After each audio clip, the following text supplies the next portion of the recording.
दोस्तों 15 अगस्त 1947 का दिन भारत के इतिहास में स्वर्णिम अक्षरों से अंकित है। लंबे संघर्ष और लड़ाई के बाद भारत को अंग्रेजी हुकूमत से आजादी मिली। पूरा देश आजादी का जश्न मना रहा था, लेकिन ये आजादी हमें कोई खैरात में नहीं मिली। इस आजादी के लिए भारतवर्ष को दो टुकड़ों में विभाजित कर दिया गया। भारत और पाकिस्तान का विभाजन दुनिया के सबसे बड़े और खूनी विभाजनों में से एक रहा। इस बंटवारे के कारण 20 लाख लोगों की मौत हुई, तो वहीं 1.5 करोड़ लोगों को अपना घर, संपत्ति, खेत, जमीन, देश और प्रियजनों को छोड़कर पलायन करना पड़ा। जिस देश में हमेशा से ही हिंदू मुस्लिम भाई भाई के नारे लगाए जाते थे, वही देश हिंदू और मुसलमान के नाम पर बट गया। लेकिन आखिर ये सब हुआ कैसे? क्यों एक देश जो सदियों से साथ रहता आया था अचानक दो टुकड़ों में बट गया? इस भयानक विभाजन के लिए कौन जिम्मेदार था? क्या इसे टाला जा सकता था? भारत और पाकिस्तान का बंटवारा हुआ कैसे? ये सवाल आज भी बहुत से लोग के जहन में गूंजते हैं। इन सभी सवालों का जवाब हम आज की वीडियो में देने की कोशिश करेंगे। लेकिन वीडियो को शुरू करने से पहले चैनल को सब्सक्राइब करके बेल आइकॉन प्रेस कर लीजिए।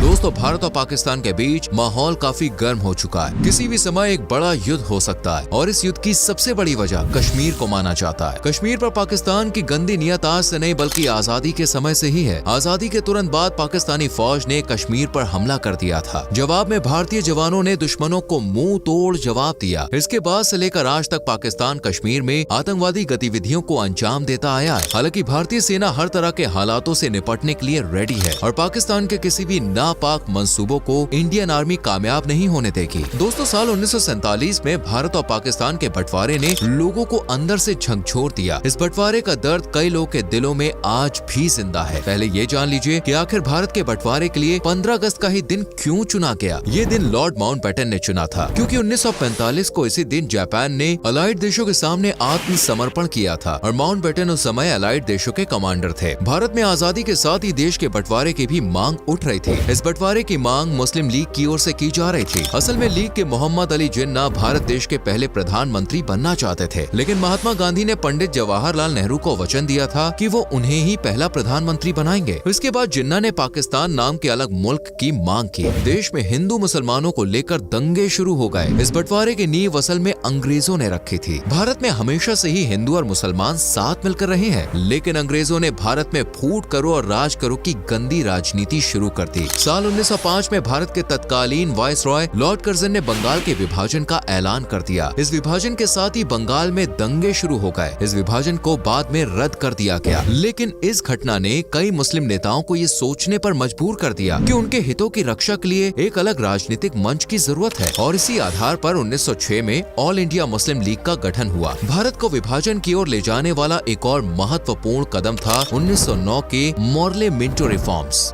इन रिफॉर्म्स के तहत मुसलमानों के लिए अलग निर्वाचन क्षेत्रों की शुरुआत की गई। अंग्रेजों की इस व्यवस्था ने भारतीय राजनीति में धार्मिक मतभेद पैदा कर दिया। अब भारत के लोग धर्म और जाति के आधार पर अपना नेता चुनने लगे। इसके साथ ही देश के कुछ हिस्सों में भाषा को लेकर विवाद शुरू हो गया। इस तरह से और भी कई घटनाएं हुई, जिनके बाद मुस्लिम लीग ने अलग देश की मांग शुरू कर दी। पहली बार साल 1930 में प्रसिद्ध कवि मोहम्मद इकबाल ने मुस्लिम लीग की सभा में इस बात का जिक्र किया था कि भारत के नॉर्थ वेस्ट रीजन में एक अलग मुस्लिम राज्य होना चाहिए। साल 1937 के चुनाव में एक नया मोड़ देखने को मिला। उस समय कांग्रेस ने 11 में से 7 प्रांतों में सरकारें बनाई और शानदार जीत हासिल की, लेकिन मुस्लिम आरक्षित सीटों पर उसका प्रदर्शन बेहद खराब रहा। यहाँ से कांग्रेस और मुस्लिम लीग की राहें अलग हो गयी। हालांकि दोनों ही पार्टियां भारत को अंग्रेजों से आजाद कराने के लिए संघर्ष कर रही थी। कांग्रेस और मुस्लिम लीग के बीच अविश्वास और अलगाव की भावना बढ़ने लगी। इसके बाद साल 1940 में लाहौर में मुस्लिम लीग ने अपने अधिवेशन में ये ऐलान किया कि मुसलमानों के लिए एक स्वतंत्र राष्ट्र की आवश्यकता है। हालांकि अभी तक पाकिस्तान नाम का उल्लेख नहीं किया गया था, लेकिन बाद में इसी घोषणा को पाकिस्तान प्रस्ताव के रूप में पहचान मिली। मोहम्मद अली जिन्ना मुस्लिम लीग के प्रवक्ता और सबसे बड़े चेहरे बन चुके थे। एक और भारत में ये सब चल रहा था, वहीं दूसरी ओर ब्रिटेन सेकंड वर्ल्ड वॉर की जंग लड़ रहा था। अंग्रेजों ने भारतीयों से इस युद्ध में मदद मांगी। पहले तो भारतीयों ने वॉर में शामिल होने से इनकार कर दिया, लेकिन जब जापान की आर्मी भारत की सीमाओं तक पहुँच गयी तो भारत को भी इस युद्ध में शामिल होना पड़ा। बदले में अंग्रेजों ने भारत को आजादी आजादी देने की बात कही, लेकिन अंग्रेज अपनी बात से मुकर गए। ये बात गांधी जी और भारतीयों को पसंद नहीं आई। अभी तक गांधी जी ने जितने आंदोलन चलाए थे उन सभी की नींव अहिंसा पर टिकी हुई थी, लेकिन अब गांधी जी समझ गए कि सिर्फ अहिंसा से भारत को आजादी नहीं मिलेगी। साल 1942 में उन्होंने एक विशाल जनसभा को संबोधित करते हुए एक ऐतिहासिक स्पीच दी। उन्होंने कहा कि आज से आप सभी खुद को स्वतंत्र समझना, अब हम साम्राज्यवाद के जूते के नीचे दबके नहीं रहेंगे। मैं आपको एक मंत्र देना चाहता हूँ जिसे आप अपने दिल में उतार ले और हर सांस के साथ इस मंत्र की आवाज आनी चाहिए। वो मंत्र है डू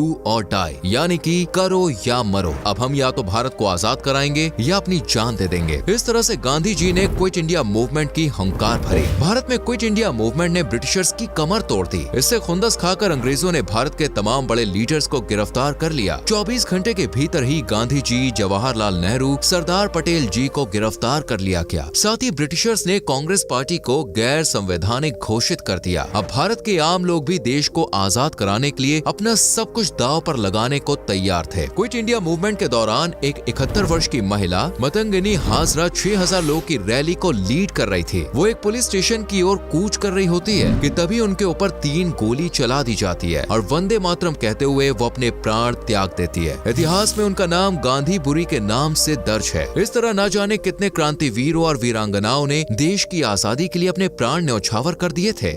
देश में कई जगह हिंसक प्रदर्शन शुरू हो जाते हैं। कई सरकारी इमारतों पर से ब्रिटिशर्स झंडा हटाकर भारतीय तिरंगा फहरा दिया जाता है। मुंबई, जमशेदपुर, अहमदाबाद जैसी जगहों पर लोग हड़ताल करने लगते हैं। महात्मा गांधी जी के आंदोलन और सुभाष चंद्र बोस जी की आजाद हिंद फौज ने अंग्रेजी हुकूमत की नींव हिला कर रख दी थी। अंग्रेज समझ गए थे कि अब ज्यादा समय तक भारत को गुलाम बनाकर नहीं रखा जा सकता और सेकेंड वर्ल्ड वॉर के बाद ब्रिटेन आर्थिक रूप से काफी कमजोर हो गया था। आखिरकार अंग्रेजों को भारतीयों की मांग के आगे झुकना पड़ा, लेकिन साथ ही ब्रिटिशर्स ने यह ऐलान कर दिया कि वो भारत को आजाद करेंगे, लेकिन साथ ही एक नया मुल्क भी बनाएंगे। अब बारी थी भारत और पाकिस्तान का बंटवारा करने की, लेकिन ये फैसला बिल्कुल भी आसान नहीं था। दोस्तों, भारत और पाकिस्तान के बीच जो सीमा रेखा है उसे रेड क्लिफ लाइन के नाम से जाना जाता है। ये लाइन सिर्फ सिरिल रेडक्लिफ द्वारा निर्धारित की गई थी। उन्होंने सिर्फ 5 हफ्तों में अपनी रिपोर्ट तैयार कर दी और ये रिपोर्ट 15 अगस्त से कुछ दिन पहले ही लॉर्ड माउंटबेटन को दे दी थी, लेकिन इस रिपोर्ट को सार्वजनिक 17 अगस्त 1947 को आजादी के 2 दिन बाद किया गया। इतिहासकारों का कहना है कि अगर 15 अगस्त से पहले ये रेखा निर्धारित हो जाती तो लाखों लोगों की जान बच सकती थी, क्योंकि 15 अगस्त को लोगों को ये नहीं पता था कि कौन सा हिस्सा पाकिस्तान में रहेगा और कौन सा हिस्सा भारत में। इस बात को लेकर हिंदू मुसलमानों के बीच दंगे हो रहे थे। भारत और पाकिस्तान के बंटवारे के दौरान 1.5 करोड़ लोगों को अपना घर छोड़ना पड़ा। हिंदू और मुसलमानों के बीच दंगों के कारण लगभग 20 लाख लोगों की जान चली गई थी। सीमा के दोनों ओर खूनी संघर्ष चल रहा था। भारत और पाकिस्तान का बंटवारा बिल्कुल भी आसान नहीं था। दोनों देशों के पानी, नदियां, नहरें, संपत्ति, जमीन जायदाद का ही बंटवारा नहीं हुआ, बल्कि साइकिल, टेबल, कुर्सियां, किताबें, टाइपराइटर और स्टेशनरी के सामान जैसी चीजों को लेकर भी हंगामा हुआ था। भारत के हिस्से में अचल संपत्ति का 82% हिस्सा आया और चल संपत्ति को 80:20 के अनुपात में डिवाइड किया गया। जिस समय भारत और पाकिस्तान का विभाजन हो रहा था तो कुछ मुसलमानों ने ये मांग रखी कि ताजमहल पाकिस्तान का हिस्सा होना चाहिए, क्योंकि ये एक मुस्लिम शासक द्वारा बनवाया गया था। लेकिन इस मामले को बहुत ज्यादा तूल नहीं मिला और ऐसी मांग को अनसुना कर दिया गया। वहीं भारत के कुछ हिंदू विद्वानों ने कहा था कि सिंधु नदी से ही हिंदुस्तान की उत्पत्ति हुई है। सिंधु नदी हिंदुओं की आस्था का प्रतीक है और बंटवारे के समय ये नदी हिंदुस्तान में ही रहनी चाहिए। हिंदू पंडितों की इस बात पर भी बहुत ज्यादा ध्यान नहीं दिया गया और रेड क्लिफ लाइन खींचे जाने के बाद सिंधु नदी का ज्यादातर हिस्सा पाकिस्तान में चला गया। दोस्तों, पाकिस्तान और हिंदुस्तान दोनों ही 15 अगस्त को आजाद हुए थे, लेकिन पाकिस्तान फिर भी अपना स्वतंत्रता दिवस 14 अगस्त को मनाता है। कहा जाता है कि भारत के अंतिम वायसरॉय लॉर्ड लुइस माउंटबेटन को भारत और पाकिस्तान दोनों ही देशों में आजादी के जश्न में शामिल होना था, इसलिए पाकिस्तान के कराची में 14 अगस्त को कार्यक्रम आयोजित किया गया। तो वहीं भारत के संसद भवन में कार्यक्रम 15 अगस्त को आयोजित हुआ और दोनों ही कार्यक्रम में लॉर्ड लुइस माउंटबेटन उपस्थित रहे थे। 14 अगस्त 1947 की रात भारत की आजादी का पैगाम लेकर आई थी। एक और देश की आधी आबादी आजादी का जश्न मना रही थी, तो वहीं पंजाब और बंगाल जैसे राज्य दंगों की आग में जल रहे थे। 14 अगस्त की रात को भारत के इतिहास में काली रात का दर्जा भी प्राप्त है, क्योंकि यही वो दिन था जब अखंड भारत 2 हिस्सों में बंट गया था। आजादी के जश्न में महात्मा गांधी शामिल नहीं हुए थे। असल में उस समय गांधी जी बंगाल में अनशन कर रहे थे। महात्मा गांधी जी ने कहा कि इतनी हिंसा के बाद जो आजादी मिल रही है, इस आजादी की कल्पना मैंने नहीं की थी। ये तो सत्ता के लालची लोगों द्वारा ली गई आजादी है, और जहाँ हमारे देश के 2 भाई आपस में लड़ रहे हो और देश बट रहा हो, वहाँ मैं किसी भी प्रकार का जश्न कैसे मना सकता हूँ। आपको जान के हैरानी होगी कि पाकिस्तान जब आजाद हुआ था तो उस देश के पास अपनी कोई करेंसी नहीं थी। पाकिस्तान की सरकार ने भारतीय रुपयों पर अपनी मोहर लगाई और 1 साल तक भारतीय रुपयों का इस्तेमाल ही पाकिस्तान में होता रहा। सन 1948 में पाकिस्तान ने पाकिस्तानी रुपए की छपाई शुरू की। आजादी के वक्त भारत का बंटवारा हुआ था और ये तय हुआ था कि भारत पाकिस्तान को 75 करोड़ रुपए की आर्थिक सहायता प्रदान करेगा। 20 करोड़ रुपए भारत पहले ही पाकिस्तान को दे चुका था और पाकिस्तान को जैसे ही पैसा मिला, उसने भारत के हिस्से वाले कश्मीर पर हमला कर दिया था। इसके विरोध में भारत के प्रधानमंत्री जवाहरलाल नेहरू, सरदार पटेल और अन्य कई बड़े नेताओं ने तय किया कि वो बाकी के 55 करोड़ रुपए पाकिस्तान को नहीं देंगे। इस फैसले के विरोध में महात्मा गांधी 13 जनवरी सन 1948 के दिन अनशन पर बैठ गए। ये महात्मा गांधी जी के जीवन का अंतिम अनशन था। महात्मा गांधी जी के अनशन के आगे भारत के नेताओं को और सरकार को झुकना पड़ा और पाकिस्तान को बचे हुए 55 करोड़ रुपए दे दिए गए। गांधी जी के इस फैसले का भारत में कई लोगों ने विरोध किया। इसी बात से आक्रोशित होकर नाथूराम गोडसे ने 30 जनवरी को गांधी जी की गोली मारकर हत्या कर दी। तो दोस्तों, ये थी भारत और पाकिस्तान के बंटवारे की पूरी कहानी। उम्मीद करते हैं कि आपको ये जानकारी पसंद आई होगी। आपको क्या लगता है, क्या भारत और पाकिस्तान दोबारा कभी एक हो सकते हैं? क्या भारतीय सेना पाकिस्तान पर हमला कर पूरे देश पर कब्जा कर सकती है? इस बारे में अपनी राय हमें कमेंट सेक्शन में जरूर बताएं। वीडियो को लाइक और शेयर करके चैनल को सब्सक्राइब करें और बेल आइकॉन प्रेस करें। मिलते हैं अगली वीडियो में। Till then, bye bye, take care.